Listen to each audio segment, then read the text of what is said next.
9장 14절 한절입니다. 신약 성경 361면 히브리서 9장 14절 한절입니다. 한 절 찾으셨죠? 같이 읽어봅니다. 하물며 영원하신 성령으로 말미암아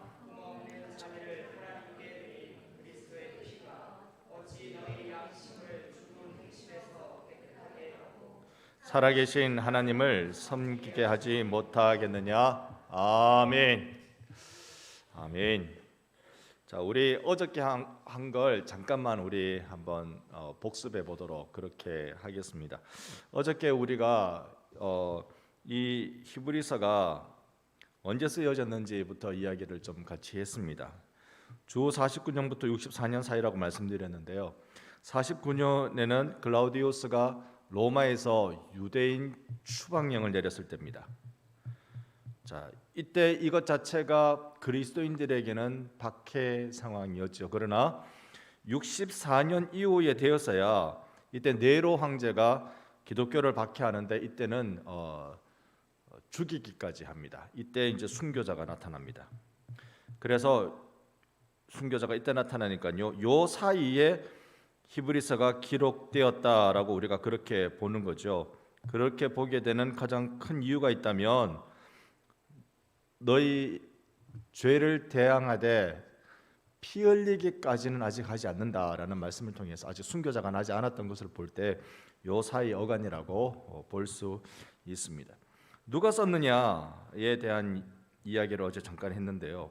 문체상 바울이 썼다고 보기는 어렵습니다. 즉 달리 말하면 소위 교회가 세워질 예루살렘의 교회가 세워지고 난 뒤부터 생겨난 이 기독교 1세대에서 쓰여진 흔적이 아니고요. 그들의 제자들 또 처음 예수 믿은 이들을 부모로 두고 있는 그들의 자녀들 세대에서 쓰여진 말씀이라고 우리는 어저께 같이 살펴본 바 있습니다. 누가가 사실은 유력하죠.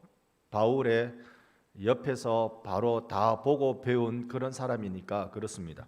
다른 사람들 아볼로라든지 브리스길라라든지 이런 사람들이 썼을 가능성도 충분히 있다는 말씀드렸습니다. 그리고 이 편지를 받아든 수신자가 누구냐? 이 부분 이제 우리가 중요하게 좀 봤는데요. 히브리서라고 해서 히브리인들에게 쓴 것은 맞아요. 그런 것 같아요.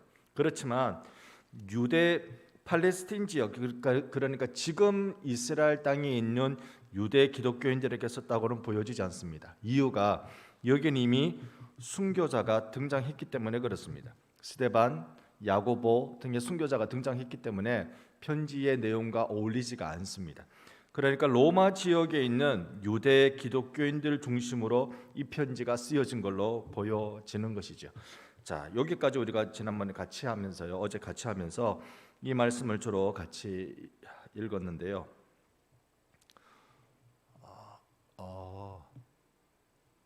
제 화면하고 다르게 되네요. 같이 12장 4절 말씀 같이 한번 읽어봅니다. 시작. 아직 피 흘리기까지. 자, 우리더러 요청하는 게 뭡니까? 죄와 싸우되 피 흘리기까지 싸워라. 여러분, 죄는 하여튼 미워할 수 있는 여러분 되시기 바랍니다. 죄는요, 우리가 안 지을 수 없지만 죄는 우리가 싸워야 될 대상이에요. 이 부분을 히브리서 기자는 계속 우리에게 강조하고 있는 것입니다. 그래서 여기에서 죄송합니다. 이렇게 하면 되네요. 그래서 주님을 모른다고 배교하는 일을 경계하고요. 그리고 주를 위해 죽음을 각오하라는 것이 히브리서 전체의 메시지였다는 걸 우리 기억합니다. 자, 이제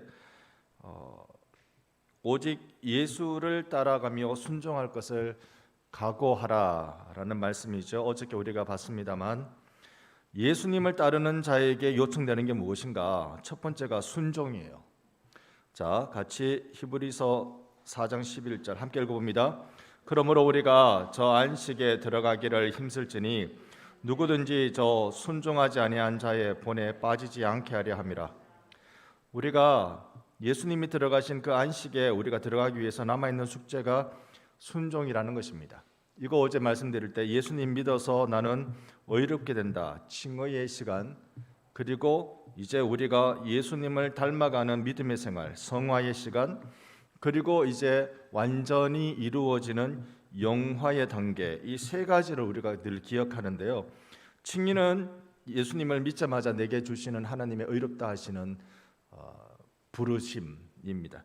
성화는 이제 내가 예수님을 이제 닮아가는 시간입니다. 점점 예수님 닮아가는 거. 영화는 내가 죽어서 이루는 하나님 품에서 이루어지는 아름다운 변화의 시간이죠. 그래서 처음에 예수 따르는 자에게 우리에게 요구되는 게 순종이고, 그 다음에 말씀 앞에서 깨어질 것을 성경이 우리에게 요구하고 있습니다.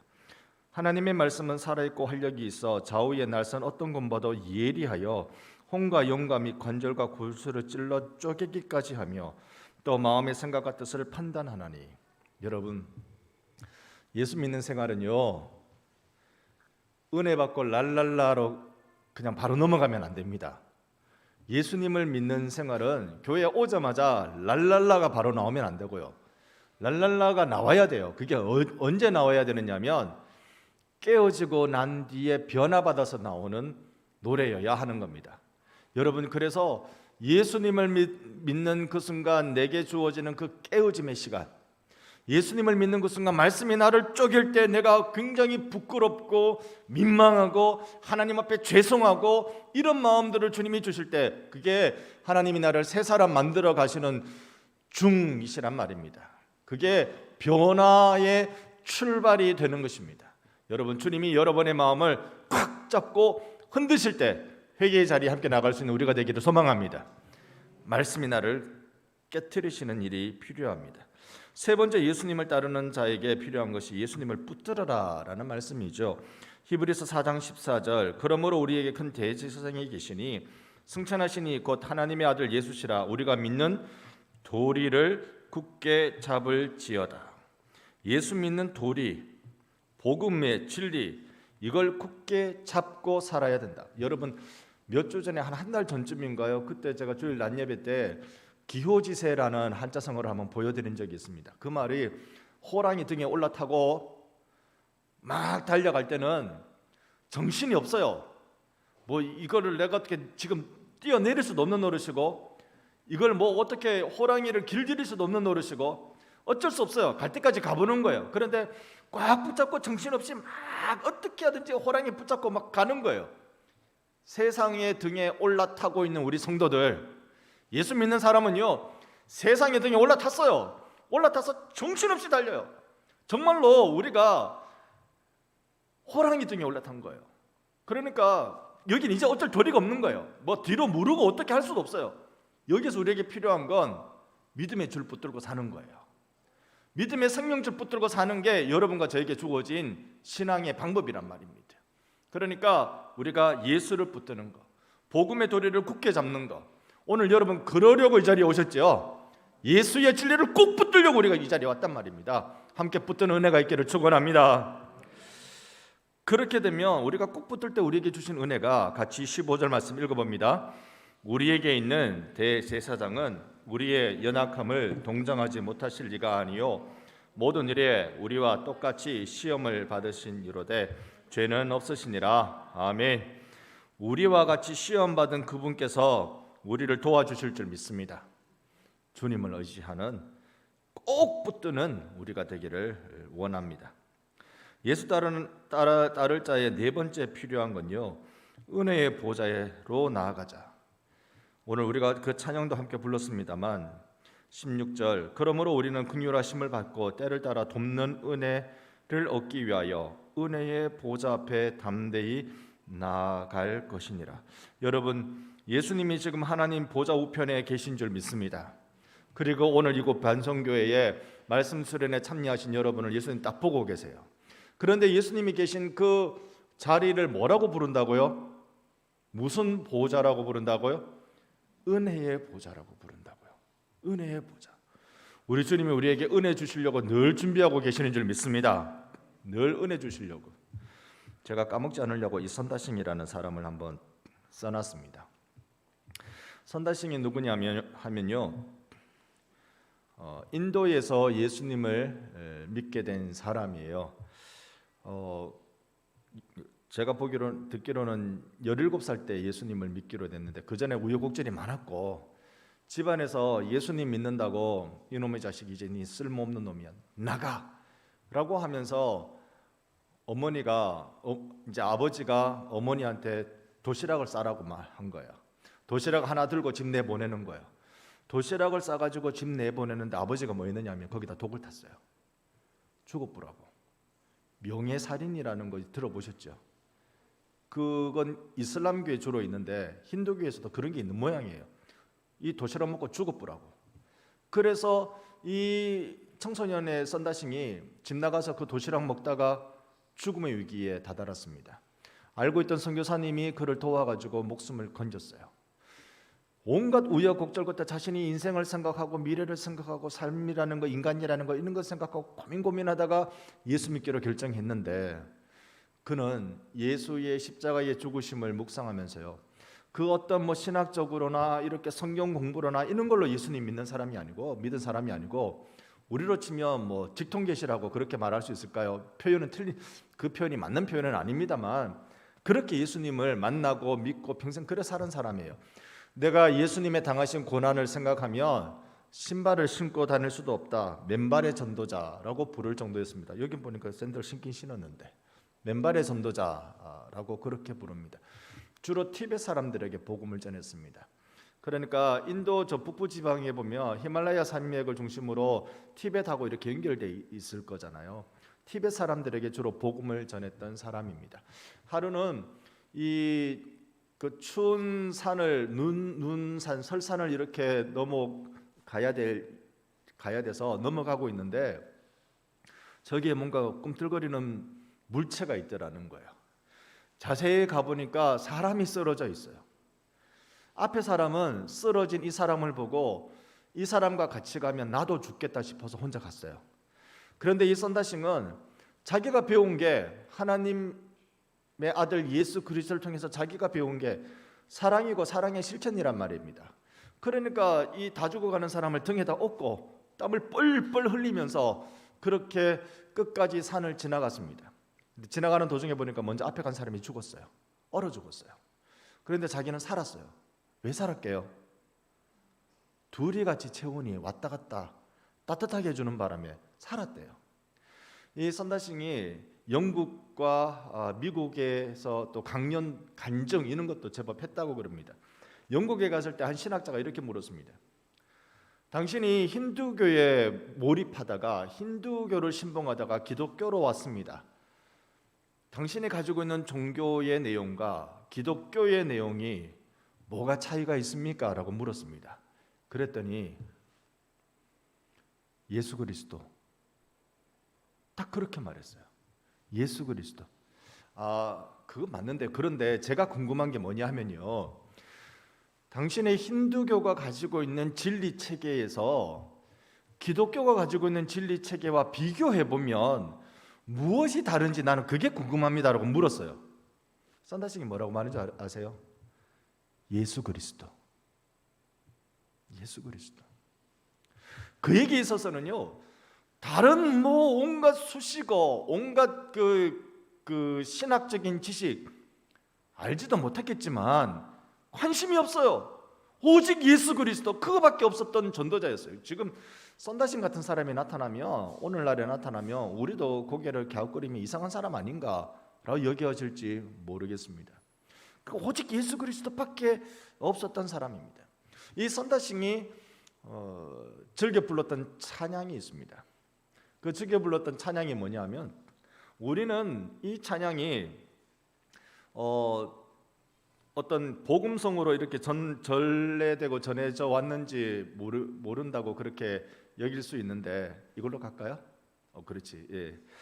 이 주님 뜻대로 살기로 했는 이 찬양이 썬다싱이 지은 찬양이라고 그래요. 곡조도 사실 인도풍의 곡조라고 합니다. 우리 귀에는 우리에게 딱 맞는 곡조인 것 같은데 우리도 한번 이 시간 짧은 시간이지만 잠깐 찬양해 보면서요.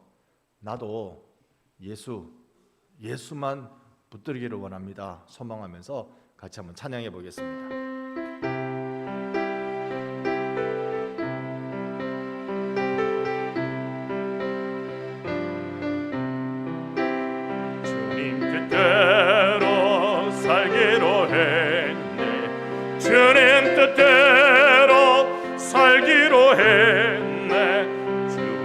뜻대로 살기로 했네. 뒤돌아서지 않겠네. 이 세상 살아 날 몰라줘. 이 세상 살아 날 몰라줘도 이 세상 살아 날 몰라줘도 뒤돌아서지 않겠네. 세상 등지고 십자가 보내. 세상 등지고 십자가 보내. 세상 등지고 십자가 보내. 뒤돌아서지 않겠네. 여러분, 이제 우리들에게 필요한 건 예수만 붙드는 것입니다. 이 히브리서의 기록을 여러분께 말씀드렸습니다만, 히브리서는 로마에 있는 유대인 중에 그리스도인에게 전달된 편지입니다. 49년도에 추방령이 내려졌죠. 그렇지만 나가란다고 다 나갔겠습니까? 남아있는 사람들이 있었겠죠. 64년에 본격적인 네로의 박해가 시작됩니다. 이 사이에 있는 이들을 향하여서 히브리서가 기록됐어요. 왜요?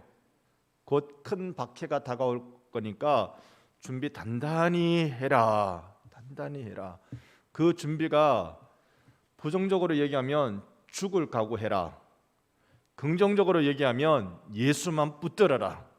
예수만 붙들어라. 이 말씀을 드리는 이유가 있다고 말씀드렸습니다. 오늘 우리가 살아가고 있는 이 시대가요, 기독교는 우리가 인정하기 힘들지만 자꾸 변방의 종교로 흘러가고 있습니다. 여백의 공동체로 가고 있단 말입니다. 이것은 우리가 방심하고 있었기 때문에 그런 겁니다. 이거는 권력으로 해결할 수 없는 거예요. 이거는요, 재력으로 해결할 수 없는 것입니다. 오늘날 이 시대에 교회를 바라보면서 무엇을 생각하겠습니까? 타락을 생각합니다. 큰 위기가 아닐 수 없습니다. 예전에 한번 말씀드렸지만 그래 생각한다고 하던데요, 예배 때 이제 헌금기도 하잖아요. 그러면 이제 헌금함을 앞에 갖다 주시잖아요. 집사님이 갖다 주시면 제가 그걸 이렇게 받아서 강대상 옆에 놔두고 봉헌 기도를 하게 됩니다. 그런데 그거 보고 그런다는데요, 저거 다 목사가 한다고. 저거 다 목사가 가져간다고. 그래서 목사 아들이 학교 가면 그렇게 말한다는데요, 너거는 좋겠다. 1시간 얘기하고 그거 다 받아가고. 아유, 그러면 제가 1시간 강사료가 꽤나 센 사람이에요. 그죠? 1시간 강사료가. 여러분, 우리가 왜 그런 우스갯소리를 들어야 되죠? 탐욕에 쩔어 있기 때문에 그런 거 아닌가요? 물론 세상 사람들이 가지고 있는 탐욕보다 우리가 적겠죠. 우리가 퇴직금 50억 달라고 합니까? 우리가 세상 사람들이 가지고 있는 탐욕과는 우리가 좀 적겠죠. 그러나 돈을 사랑하는 것 자체가 일만하게 뿌리예요. 우리가 그렇게 그 뿌리를 갖고 있는 것 아닌가? 교회가 그것을 책망하는 대상이 되어야 되는데 교회가 오히려 그것을 사랑하는 대상이, 사랑하는 주체가 된 게 아닌가라는 반성. 어떻게 극복할 수 있다고요? 권력으로, 재물로, 아니면 인기로? 아니요. 다시 예수 붙드는 신앙의 그 첫 단추를 바르게 꿰는 데서부터 시작합니다. 여러분, 교회에 와서 바른 신앙의 첫 단추를 꿰 수 있는 여러분 되시기를 바랍니다. 집을 사야 집사가 아니고요, 예수 그리스도를 잘 믿어야 집사예요. 여러분, 우리 기억하면서 말씀을 이제 함께 계속 봅시다. 오늘은 여러분과 함께 예수의 피를 경험하라라는 말씀으로 이 말씀을 좀 나누려고 합니다. 어려움을 겪고 있는 그 그리스도인들에게 너희들이 죽음을 각오해라, 또는 예수만 붙들어라 라고 이야기하고 있는데, 그러면 예수 그분이 누군지 알려줘야 될 거 아니에요. 히브리서는 그걸로 가득 채워져 있습니다. 예수 그분이 누군지 마치 복음서처럼, 마치 바울 서신처럼 예수 그분이 누군지 아주 구체적으로, 신학적으로, 진리를 마치 철학적으로 이렇게 구체적으로 제대로 가르쳐주고 있는 것이 히브리서 말씀입니다. 그분이 누구십니까? 첫 번째로 알려주는 것이 모든 것보다 뛰어나신 분이라고 히브리서 기자는 이 그리스도인들에게 전달하고 있는데요. 네. 제가 1절이면 여러분 2절, 히브리서 1장 제가 1절이면 여러분 2절 받아 주십시오. 옛적의 선지자들을 통하여 여러 부분과 여러 모양으로 우리 조상들에게 말씀하신 하나님이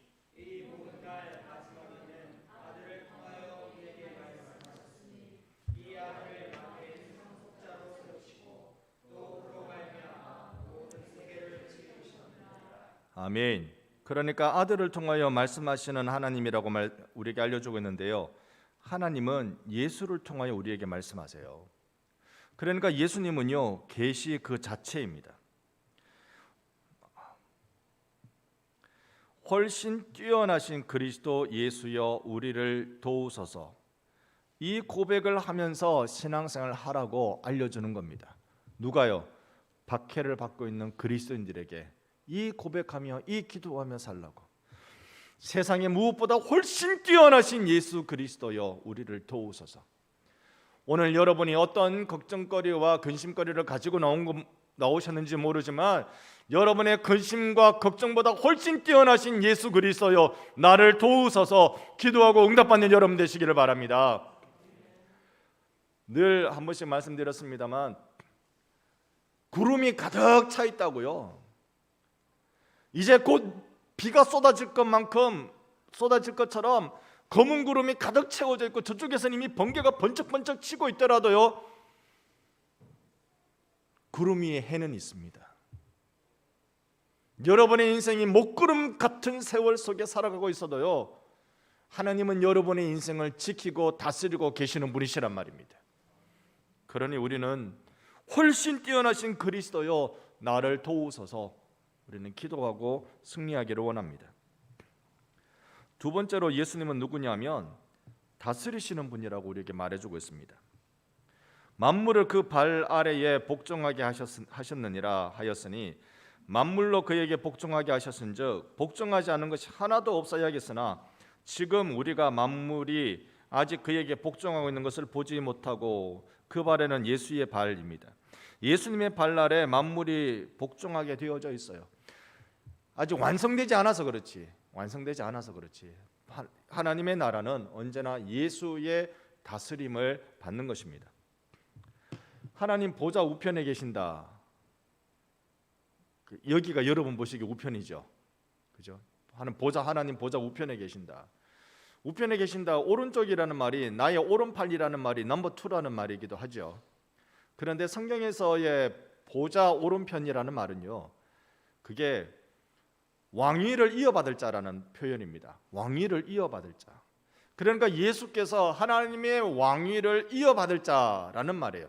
퀴즈 낼게요. 온 우주의 왕은 누굽니까? 혹시 모르고 오셨습니까? 온 우주의 왕은 누굽니까? 우리는 하나님으로 알고 있잖아요. 그런데 성경의 흐름과 내용을 보면 하나님께서 당신의 왕관을 아들 예수께 주신 거예요. 온 우주를 예수 그리스도가 다스리시는 거예요.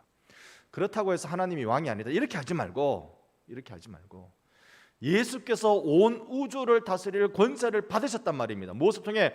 십자가에서의 승리를 통해 진정한 우주의 왕관을 예수님이 받으신 것입니다. 그러니까 그분이 우리를 다스리고 계신다. 지금 너의 힘겨운 삶을 그분이 다스리고 계신다라고 알려주고 있으신 거죠. 여러분, 이 땅에 살면서 걱정 없이 사는 사람이 누가 있습니까? 어려움 겪어보지 않고 살아가는 사람 아무도 없습니다. 다 각양에 진짜 드라마 한 편 찍을 만큼의 어려움을 다 겪고 삽니다. 내 속 몰라주는 것, 여러분 내 속 알아주는 사람이 있습니까? 내 속 알아주는 사람이 있습니까? 다 모릅니다. 아무리 가까이 있는 가족이라도 내 속은 모릅니다. 그러나 예수께서 아시고 예수께서 다스려주고 계신단 말입니다.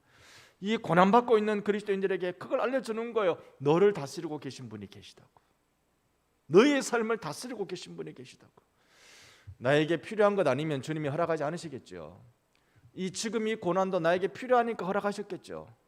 이 로마에서 예수님을 믿고 살아가는 두려움 속에 예수님을 믿고 살아가고 있는 그 환경, 궁극적으로는 하나님이 만드신 거잖아요. 예수의 이름으로 고난받고 살면서 하나님께 영광 드리고 많은 성도들에게 신앙의 도전을 주게 만드는 그 일을 하라고 하나님이 허락하신 거잖아요. 우리나라의 신앙이 가장 불꽃처럼 화려하게 살았던 신앙의 시절이 언제인 줄 아십니까? 딱 두 군데였어요. 일제시대와 6.25 전쟁시대입니다.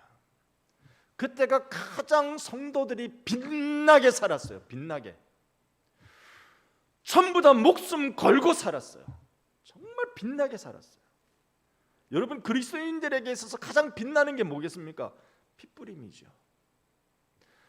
순교는요, 제대로 저항하지 못하고 당하는 거잖아요. 거기에 짠나도 칼 들고 이렇게 하는 거 아니잖아요. 죽이면 죽으리라 하는 거예요.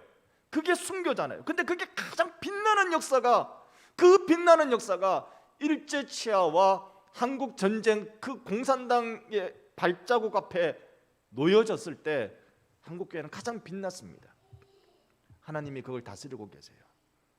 하나님이 여러분의 삶을 통하여 고난 받으시는 여러분의 삶을 통하여 하나님은 영광 받으실 줄 믿습니다. 하나님은 그렇게 하기를 원하시고 우리 삶을 그렇게 설계하셨어요. 우리 믿음으로 가자고요. 하나님을 위해 살자고요.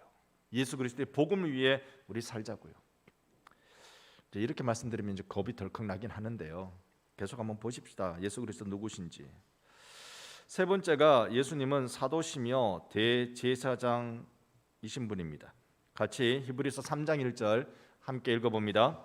그러므로 함께 하늘의 부르심을 받은 거룩한 형제들아, 우리가 믿는 도리의 사도시며 대제사장이신 예수를 깊이 생각하라. 아멘.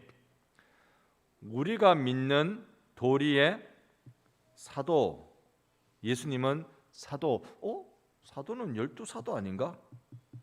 예수님은 거기 포함 안 되는데. 우리의 대제사장.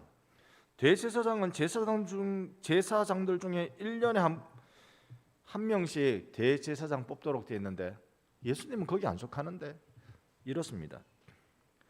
믿는 도리라는 말은 아까 우리 말씀드렸는데 복음이라고 말씀드렸습니다. 사도라는 말의 뜻이 뭐냐면, 제가 잊어버릴까 봐 이렇게 약자로 써놨어요. 어저께 자꾸 잊어버려가지고. 사도라는 말은 보내심을 받은 자라는 뜻이 사도입니다. 누구에게 보냄받았습니까? 하나님께로부터 보냄받았어요. 그러니까 하나님으로부터 오신 자, 하나님으로부터 오신 분이 바로 예수란 말입니다. 예수 그분이 누구냐? 우리의 사도다. 하나님으로부터 오신 분이다. 내가 하나님으로 갈 수 없잖아요. 세상 모든 종교는 자꾸 그들이 믿는 신에게로 가려고 하지만 그래서 도달할 수 있는 게 사실 아니잖아요. 인간의 유한함, 복음입니다. 우리 가운데 오셔야 되는 거예요. 그런데 하나님이 당신이 하나님으로 본체 그대로 모습으로 우리 가운데 오시면 우리는 다 죽습니다. 왜요? 죄는 거룩을 만나면, 하나님의 거룩이 죄를 만나면 뭐로 바뀐다고요? 진노로 바뀐다고요. 여러분 이 공식 잘 알고 계셔야 돼요. 하나님의 거룩이 죄를 만나면 진노로 바뀌어요. 그러니까 살 자가 아무도 없습니다. 그러니까 하나님의 아들 예수를 통하여 인간의 몸을 입고 오신 이유는 우리들을 위해서 하나님이 굉장히 눈높이를 낮춰주신 거예요. 그냥 하나님의 눈높이대로 쭉 와버리시면 아무도 하나님 볼 자가 없는데, 우리의 눈높이로 하나님이 당신을 낮추셔서 우리 가운데 오신 것이 성육신입니다. 그 믿는 도리의 사도로 우리 가운데 오신 분, 복음, 하나님으로부터 받은 이 복음을 우리에게 전달하러 오신 분이 예수 그리스도십니다. 대제사장이죠. 대제사장이라는 말 뜻이 어떤 신학자가 얘기하던데요, 다리를 놓는다라는 뜻이랍니다. 다리를 놓는다. 그러니까 여기와 저기 사이를 연결하는 거잖아요. 하나님과 나를 연결하는 것, 그게 대제사장의 역할이라는 것이죠. 우리의 중보자는 예수님밖에 없습니다.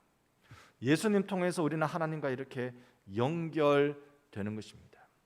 그래서 우리들에게 필요한 것은 사도시며 대제사장이신 예수 그리스도를 바라보는 거예요.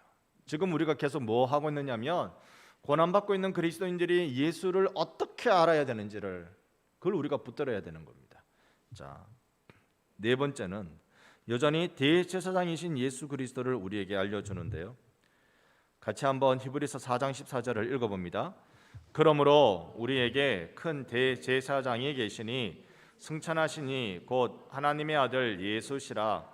우리가 믿는 도리를 굳게 잡을지어다. 아멘. 아멘.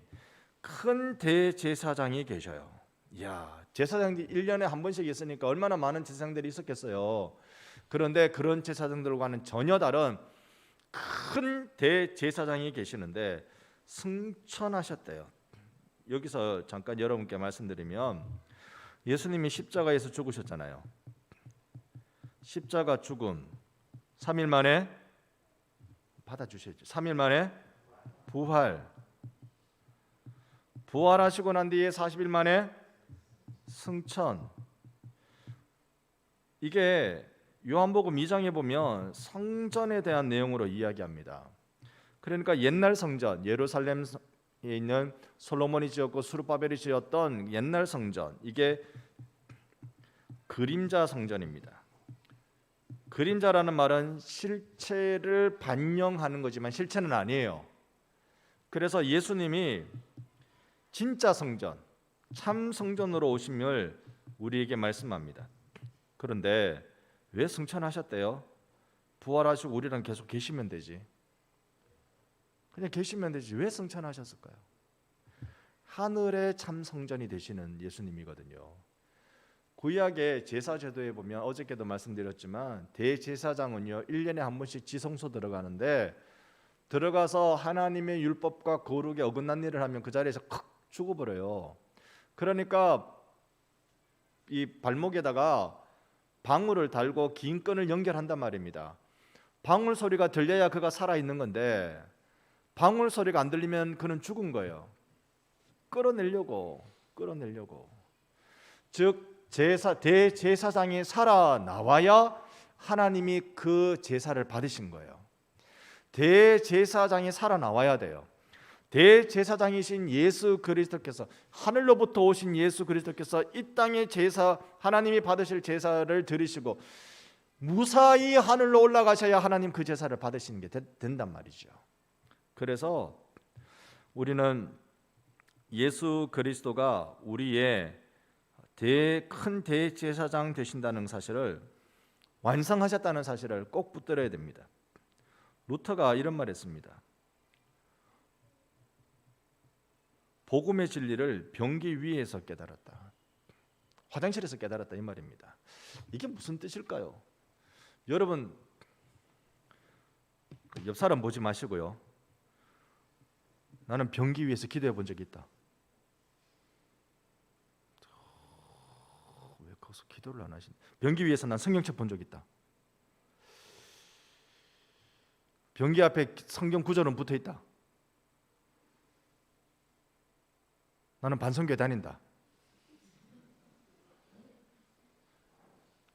오늘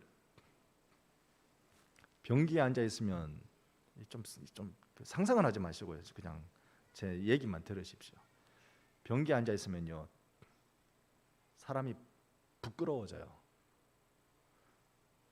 변기에 앉아 있으면 나약해져요. 꼼짝달싹 못해요. 루터가 그 말하는 겁니다. 변기에서 복음의 진리를 깨달았다는 말이, 나는 거지구나. 나는 아무것도 없구나. 여기서 내가 꼼짝달싹도 하지 못하는구나. 꼼짝달싹 못해요. 볼일 다 보기 전까지는. 꼼짝도 하지 못하는구나. 하나님 나 살려주세요. 이게 루터가 깨달은 진리였어요. 나는 예수 그리스도가 없으면 아무것도 못하는 존재구나. 꼼짝하지 못하는 존재구나. 발가벗겨졌고 부끄럽고 급하고 도망갈 수도 없는 나는 그런 존재구나. 루터가 그걸 깨달았다는 거예요. 이 종교개혁가들이 세 가지 정도로 이 로마 가톨릭 교회를 비판하면서 이런 진리를 이야기한 적이 있습니다. 희생제사는 필요 없다. 오직 갈보리만 있다. 우리는 예배라고 부르지만 걔네들은 미사라고 불러요. 미사라는 말이 사전을 찾아보면 제사라는 의미입니다. 매일 제사를 드리는 거예요.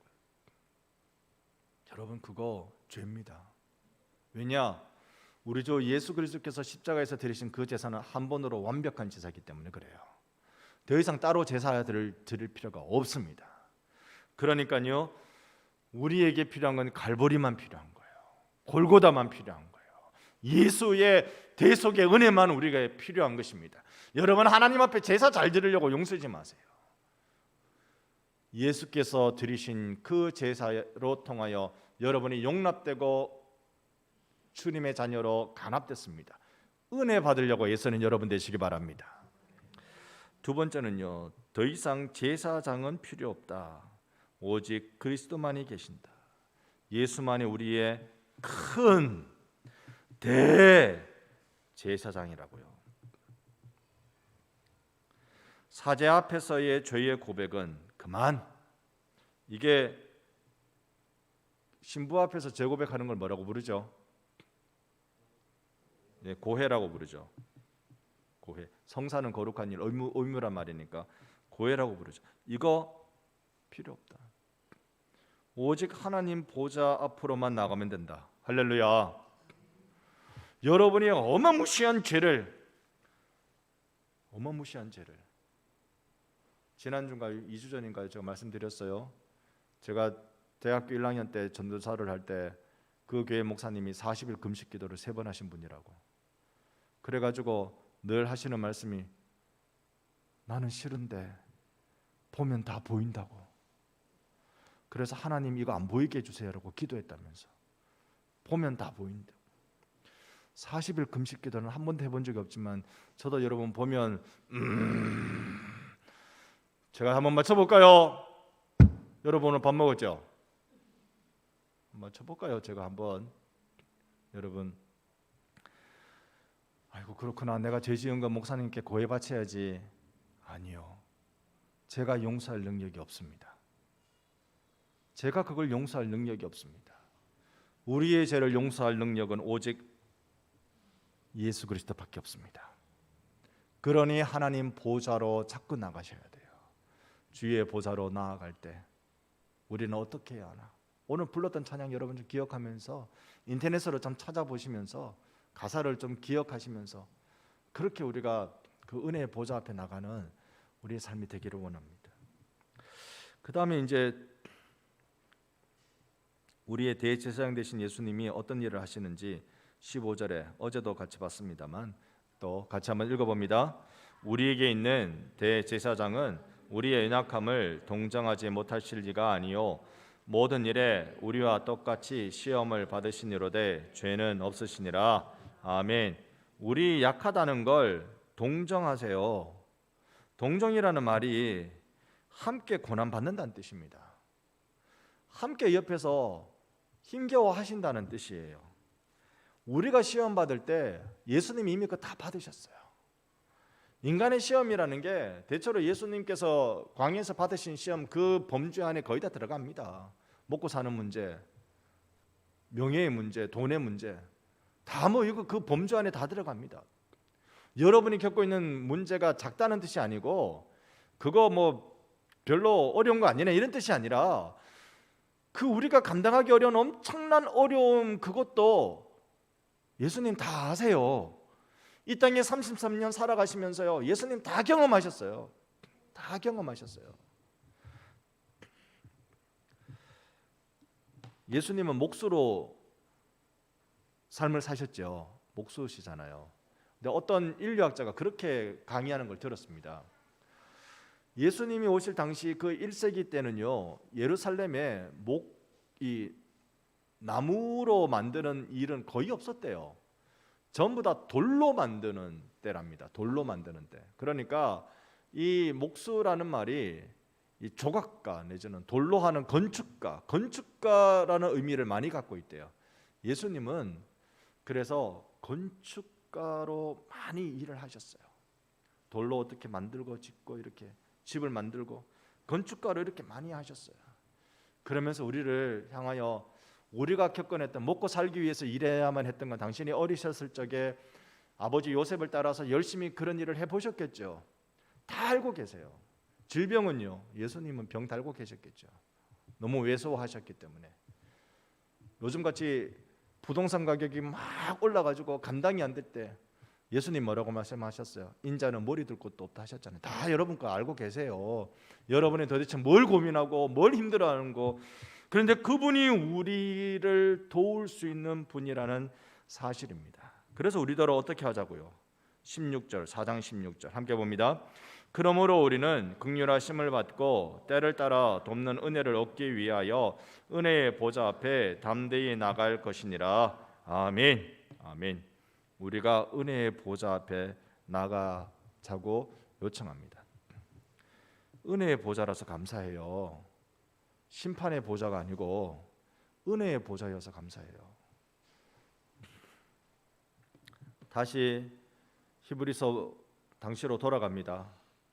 로마에서 압제받고 로마에서 박해받고 당시의 생명을 위협하는 박해는 없었겠지만 그러나 심각한 박해가 계속 있었으니까 추방령까지 나온 것 아니겠습니까?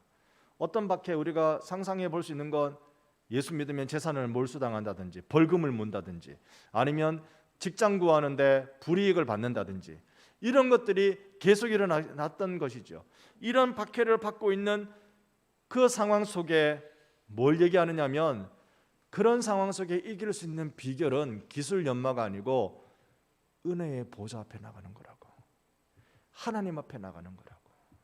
여러분 수많은 어려움 속에 여러분 그걸 극복해나가기 위해서 가장 먼저 중요한 것은 하나님 앞에 나오는 거예요. 주 앞에 나온 여러분은 하나님이 챙겨서 복 주실 줄 믿습니다. 은혜 주시는 분이세요. 자꾸 우리는 은혜의 보좌 앞에 나가는 사람이기를 원합니다. 그리고 이 히브리서에는요 독특한 이 멜기세덱이라는 언급이 있습니다. 이건 구약 창세기에 나타나는 일인데요. 창세기에 이런 말씀이 있습니다. 아브라함이 조카 롯을 구하고 다시 돌아올 때 전쟁에서 큰 승리를 거두어서 이 전리품도 많이 가져오거든요. 조카 롯을 구해올 때 그때 이 아브라함을 맞이해서 떡을 주고 이렇게 했던 이가 누구냐면 멜기세덱이라는 사람입니다. 근데 그는 살렘 왕이에요. 그리고 그는 하나님의 제사장이에요. 멜기세덱은 오늘날에도 이 멜기세덱을 다 해석할 수는 없습니다. 우리의 지혜가 모자랍니다. 그런데 성경에 나타난 그 특징들만 우리가 생각해 보면 세 가지 특징을 갖고 있습니다. 그는 왕이고 제사장입니다. 구약의 어느 사람도요 왕이며 제사장인 사람은 없습니다. 오직 멜기세덱만 그렇습니다.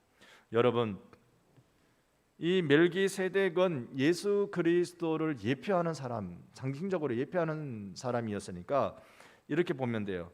예수 그리스도가 우리의 왕이고 우리의 제사장이세요. 왕이라는 말은 어떤 사람이죠? 다스리는. 그러니까 예수 그리스도는 나를 다스리시고 또 그분은 우리의 제사장, 나를 위해 하나님께 대속의 은혜로 나를 덮어주시는 분, 그분이 우리의 제사장입니다. 물론 세습직분이 아닙니다. 제사장은 원래 세습직분이에요. 근데 그 제사장은 이미 아브라함의 아들 이삭, 이삭의 아들 야곱, 야곱의 아들 레위로 이렇게 흘러내려가는 그 족보 한참 흘러가고 난 뒤에 그때서야 레위인 제사장이 그때 등장합니다. 그런 계열이 아니란 말이에요. 유일한 딱 하나, 다른 후계자가 없죠. 그러니까 딱 유일한 제사장. 왜요? 충분하니까. 충분하니까. 우리 주 예수 그리스도는 완벽한 유일무이한 대제사장이십니다. 충분해요. 여러분에게 충분합니다. 그 예수 그리스도가 우리에게 피를 주신 대제사장이란 말입니다. 오늘 우리 본문 사문 말씀이긴 합니다만 여러분 혹시 글씨가 너무 작으시면 이 히브리서 9장을 한번 펴시기를 바랍니다. 그리고 11절부터 14절까지 한 절씩 교독하겠습니다. 히브리서 9장 11절로 14절. 제가 11절, 그리스도께서는 장래 좋은 일의 대제사장으로 오사 손으로 짓지 아니한 것 곧 이 창조에 속하지 아니한 더 크고 온전한 장막으로 말미암아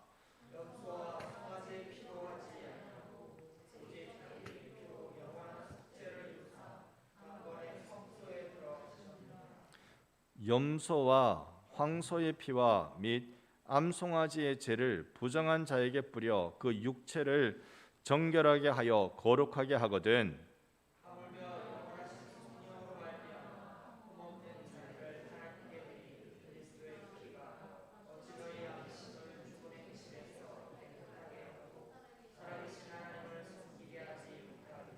아멘, 아멘. 예수 그리스도의 피뿌림을 받는 것, 우리는 날마다 은혜의 보좌 앞에 나가야 됩니다. 일시적인 성전과 제사 제도를 구약에서 계속 반복해 왔습니다. 그런데 이걸 영원한 것으로 바꿔주신 분이 예수님이세요. 오늘 우리들에게 예수 그리스도 그분은 어떤 분이십니까? 기독교회는요 아주 독특한 특징이 있습니다. 다른 그 어떤 것은 다 바뀌고 다 변하고 시대에 따라서 이게 제도도 많이 바뀌고요, 심지어 교리도 어떤 것들은 바뀌어지고 이렇게 해왔습니다. 그런데 유일하게 안 바뀌는 게 있어요. 생명은 예수의 피다. 이게 유일하게 안 바뀌어요. 내가 살 수 있는 건 예수의 피밖에 없다. 그 어떤 내가 다른 철학이나 다른 종교에 귀를 기울일지라도 그긴 뭐가 없느냐 하면 예수의 피가 없어요. 예수의 피가. 그 어떤 삶의 고난과 힘겨움 속에 우리가 놓여진다 하더라도 거기에 해결점은, 새로운 문을 여는 돌파구는 예수의 피밖에 없는 거예요. 우리 기독교회는요 예수의 피가 처음이고 끝이고 예수의 피가 전부입니다.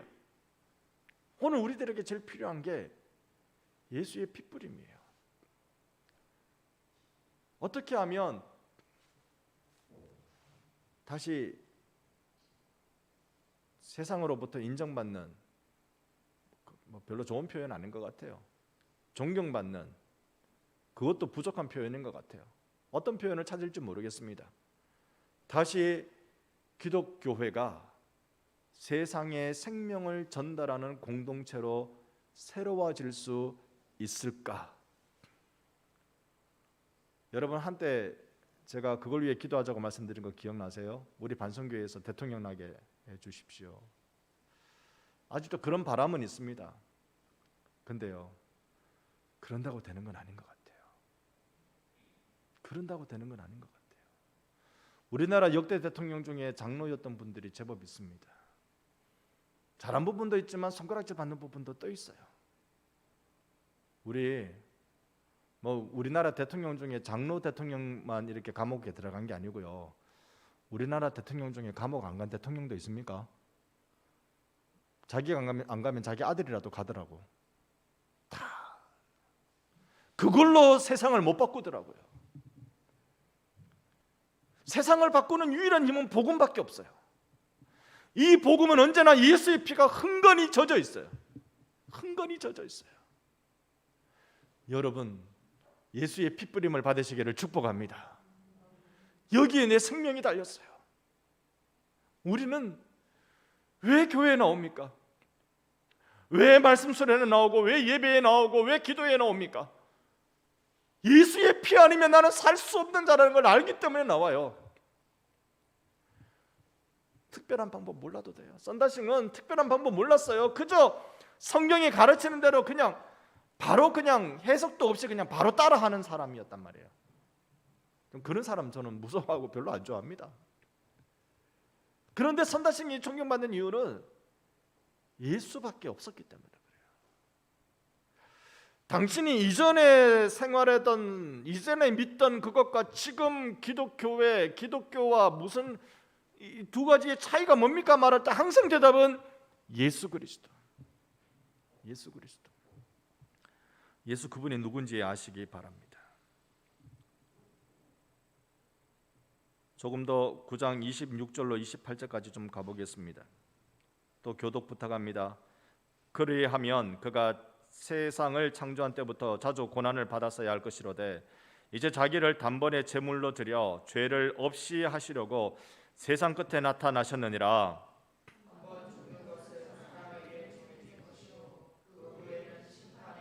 함께 봅니다. 이와 같이 그리스도도 많은 사람의 죄를 담당하시려고 단번에 들이신 바 되셨고 구원에 이르게 하시기 위하여 죄와 상관없이 자기를 바라는 자들에게 두 번째 나타나시리라. 아멘. 아멘. 많은 사람의 죄를 담당하시려고 단번에 들이셨다. 십자가에서 들이셨다. 십자가에서 생명을 들이셨다. 우리는 그걸 경험합시다.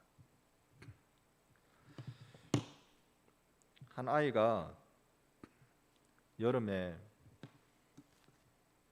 꽃을 이렇게 보고 있었어요. 저도 오늘 이렇게 세워져 있는 꽃인데 사실 그게 꽃 같지도 않았어요. 꽃 같지도 않은데 앉아서 유심히 살펴보는데 저게 꽃인가 싶었는데 꽃이라고 확신이 든 게 벌이 한 마리 거기 딱 앉아 있더라고. 벌이 막 온몸으로 꽃을 핥아가대요.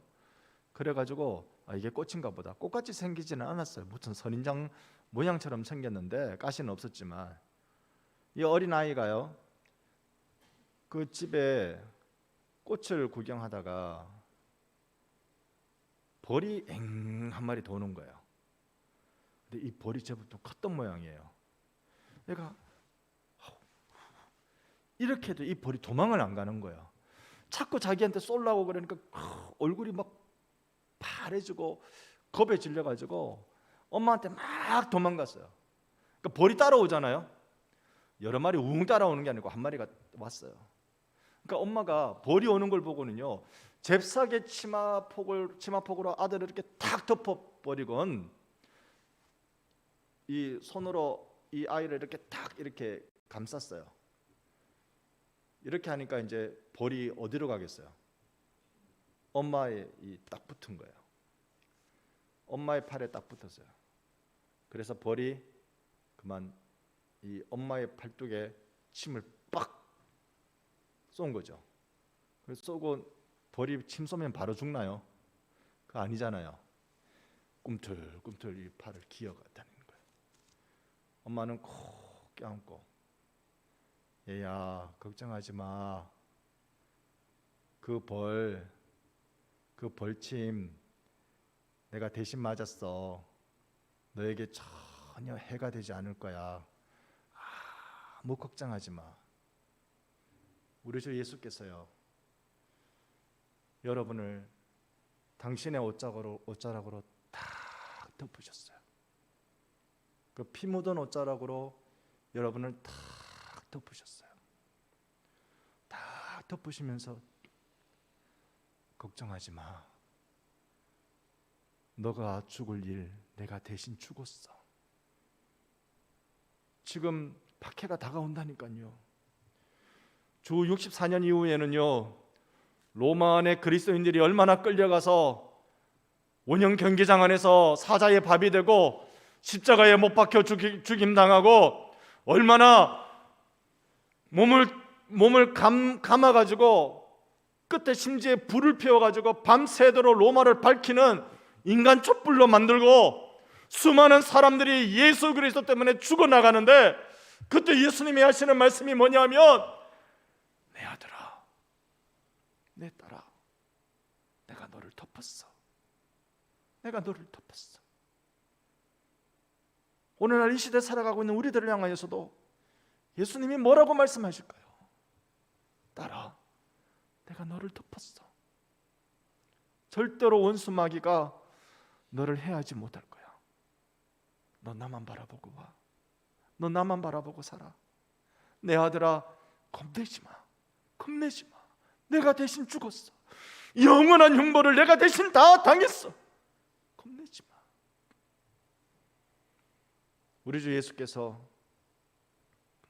십자가에서 제일 힘드신 게 뭔지 아세요? 살을 파고드는 무엇일까요? 머리를 가눌 수 없는 가시면류관이었을까요? 벌거벗은 모습을 보고 조롱하는 지나가는 사람들이었을까요?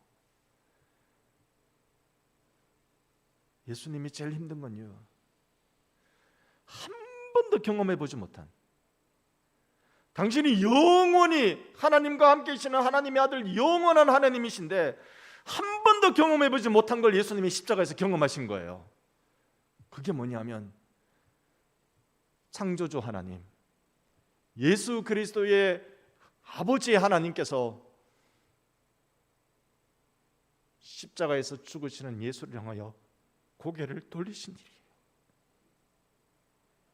예수께서, 그 아버지께서 고개 돌리심을 감당하지 못하신 거예요. 그 하늘이 깜깜해지는 그 순간이 그때였어요. 왜 하늘이 깜깜해졌을까요? 하나님 아버지께서 아들 예수를 향하여서 그 늘 사랑의 눈빛을 보내주시던, 늘 사랑의 교제를 하시던 그 아들 예수 그리스도를 향하여 더 이상 바라보지 않고 고개를 돌렸어요. 왜요? 차마 내 아들 죽어가는 모습을 볼 수가 없어서? 아니요. 하나님은 아들 예수를 죽으라고 보내신 거예요. 죽으라고 보내신 거예요. 왜 고개 돌렸을까요? 온 우주의 모든 죄를 몽땅 예수 그리스도께 다 뒤집어 씌울 때 죄에 대한 하나님의 분명한 태도, 나는 죄는 거절한다. 나는 죄는 사절이다. 나는 죄는 용납할 수 없다. 아들 예수야, 네가 이 몽땅 죄를 네가 다 뒤집어 써라. 나는 너를 버린다. 이게 고개 돌리심이에요. 이 모든 죄를 다 뒤집어 쓰고는, 그걸 다 끌어안고 당신의 피 흘림으로 다 덮으시고는, 엘리 엘리 라마 사박다니, 나의 하나님 나의 하나님 어찌하여 나를 버리시나이까. 이게 예수님께 제일 고통이었어요. 그리고는 하신 말씀이 다 이루었다. 다 이루었다. 성도는 이 피맛을 봐야 돼요. 예수의 이 피맛을 봐야 돼요. 예수의 죽으심의 그 고통이 나에게 생명의 희열로 다가오는 이 맛을 봐야 된다고요. 십자가에서 내가 누리는, 염치 없지만 내가 누리는 이 생명의 맛을 봐야 돼요. 그래야 험한 세상 가운데 복음으로 살아요. 믿음의 도리를 붙들고 그래야 살아낼 수 있어요. 오늘날 우리가 이 피맛을 모르니까, 예수의 이 피맛을 모르니까 조국 교회가 마음대로 살기 시작했던 거예요. 예수의 피맛을 알았으면 우리는 두려워하고, 우리는 벌벌 떨며 나는 하나님만 사랑할래요, 세상 등지고 주님만 볼래요, 주님만 볼래요. 우리는 예수 피맛을 봐야 돼요. 여러분, 히브리서 이 기자는요, 지금 잔인한 설교를 하고 있는 중에 있습니다. 아십니까? 잔인한 설교를 해요. 이 편지를 받고 있는 너희 그리스도인들아, 예수의 피맛을 보고 너희들도 죽어라. 너희들도 너희 현장, 그 현장에서 예수의 이름으로 너희들도 죽어라. 히브리서 기자는 잔인한 설교를 지금 하고 있습니다. 오늘 우리 주님이 우리에게 뭐라고 말씀하실까요? 우리는 여러 갈래 중에 하나 선택해서 온 게 아닙니다. 예수 믿고 안 믿고 딱 둘 중에 하나입니다. 여러 갈래 중에, 여러 선택, 여러 옵션 중에 하나 선택한 게 아니에요. 사느냐 죽느냐입니다. 예수냐 세상이냐입니다. 여러분, 영생이냐 지옥이냐입니다. 우리는 그거 선택했잖아요. 우리 그거 선택해서 여기 왔습니다. 그런데 우리는 왜 흔들릴까요? 왜 우리는 흔들릴까요? 피맛을 봐야 됩니다.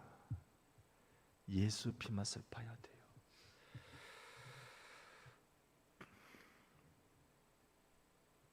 히브리서 13장 마지막 장이거든요. 11절로 13절을 한번 교독하겠습니다. 이는 죄를 위한 짐승의 피니 대제사장이 가지고 성소에 들어가고 그 육체는 영문 밖에서 불사름이라. 그러므로 예수도 자기 피로서 백성을 거룩하게 하려고 성문 밖에서 고난을 받으셨느니라. 함께 봅니다. 그런즉 우리도 그의 치욕을 짊어지고 영문 밖으로 그에게 나아가자. 아멘. 이 말씀을 내일 나누겠습니다. 우리도 영문 밖으로 초대되고 있다는 사실. 이 일을 하기 위해서는요, 예수 안에, 예수 위에, 예수 때문에 살기 위해서는요, 예수를 맛봐야 돼요. 예수를 먹고 예수를 마셔야 돼요. 십자가 앞에 서야 돼요. 철저하게 우리는 깨어짐을 경험해야 돼요. 다 같은 죄인 살리신 예수를 만나야 돼요. 다 예수 만나는 우리들이 되기를 소망합니다. 찬송가 305장